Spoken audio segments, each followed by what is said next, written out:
বাংলাদেশ সান মারিওর সাথে একটি ঐতিহাসিক ফিফা ফ্রেন্ডলি ম্যাচ খেলতে যাচ্ছে। যে দেশের সাথে বাংলাদেশ ফ্রেন্ডলি ম্যাচটি খেলতে যাচ্ছে এরকম একটি দেশ, যে দেশের র্যাঙ্কিং ফিফা র্যাঙ্কিংয়ের সর্বশেষ দল 211তম একটি দল।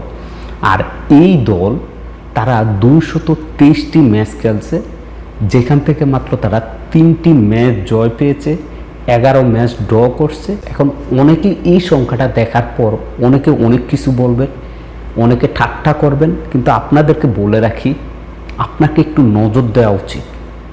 আপনি যে সান মারিও তারা বিশ্বের যে ফিফা র্যাঙ্কিং আছে তার সর্বশেষ একটা দল, কেন দল সেটা যদি আপনি বিশ্লেষণ করেন তাহলে মনে করেন যে বাংলাদেশ থেকেও কয়েক গুণ ভালো একটি বেটার একটা দল এই সান মারিও।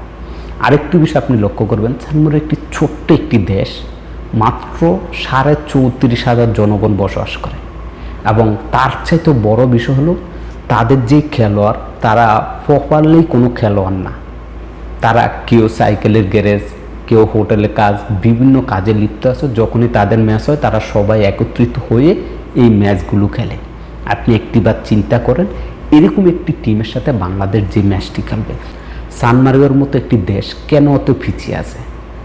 আপনি কি দেখেছেন আমাদের বাংলাদেশ ফ্রান্স, স্পেন, ইংল্যান্ড, জার্মানির মতো দলের সাথে খেলতে দেখছেন? দেখেন নাই। কিন্তু এই যে সান মারিওর একটি দেশ, এই দেশটা তাদের সাথে খেলে, এত বড় বড় টিমের সাথে তারা খেলে 4 গোল, 5 গোল, 9 গোল, 11 গোলও তারা হারছে। আপনি বিশ্বাস করবেন?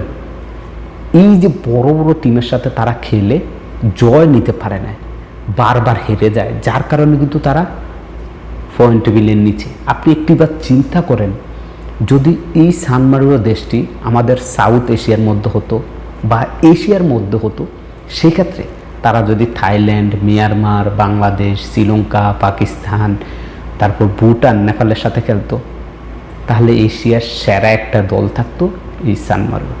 আপনি হিসাব করেন যে এই যে ফ্রান্সের মতো দল, ইংল্যান্ডের মতো দল, তারপর আপনি জার্মানি কন, স্পেন কন, এদের বিপক্ষে কিন্তু তারা এই যে 223টা ম্যাচ খেলছে, এই খেলও তাদের বিপক্ষে তারা 3টা ম্যাচ জয় নিয়ে আসতে পারছে।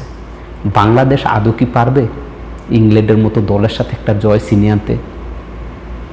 তো আপনি যদি সেই বিষয়গুলো চিন্তা করেন তাহলে আপনি বুঝতে পারবেন সান মারিও টিমটা কেমন। যদি সান মারিও এই যে দেশটি আছে, এই দেশটি এশিয়ায় হতো তাহলে তাদের র্যাঙ্কিং কত হতো? তারা প্রতিনিয়তই জয় পেত এবং তাদের র্যাঙ্কিং কতটা আসতো সেটা একবার আপনি নিজে চিন্তা করে দেখুন। যাই হোক, প্রতিপক্ষকে আমরা ছোট করে দেখব না। সান মারিওর সাথে খেলার পর থেকেই দেখতে পাচ্ছেন ইউরোপের একের পর এক দেশ বাংলাদেশের সাথে খেলতে অনেকটা আগ্রহ দেখিয়েছে, যা আমরা পরবর্তীতে সেই ম্যাচগুলো দেখতে পারবো। যাই হোক, আমরা যদি একটু আপনাদেরকে স্কোরটা দেখাই, যে স্কোয়ারটি ঘোষণা করছে বাফুফের পক্ষ থেকে মঞ্জুর রহমান, তারপর হচ্ছে মিনাজুল করিম, রফিকুল ইসলাম, এই যে স্কোরটা, এই স্কোরটা কিন্তু বাফুফে থেকে ঘোষণা করা হয়েছে। তো এখান থেকে আনুমানিক কেমন স্কোয়াড নিয়ে মাঠে নামতে পারেন আমরা যদি সেটা একটু আপনাদেরকে আনুমানিক একটি ধারণা দিয়ে দিই।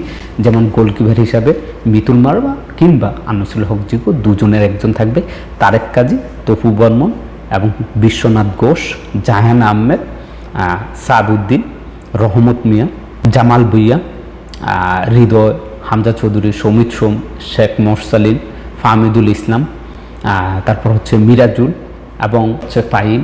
এই যে 11 জনের নাম বললাম, এই 11 জনই কিন্তু সম্ভবত তারাই নামতে যাচ্ছে।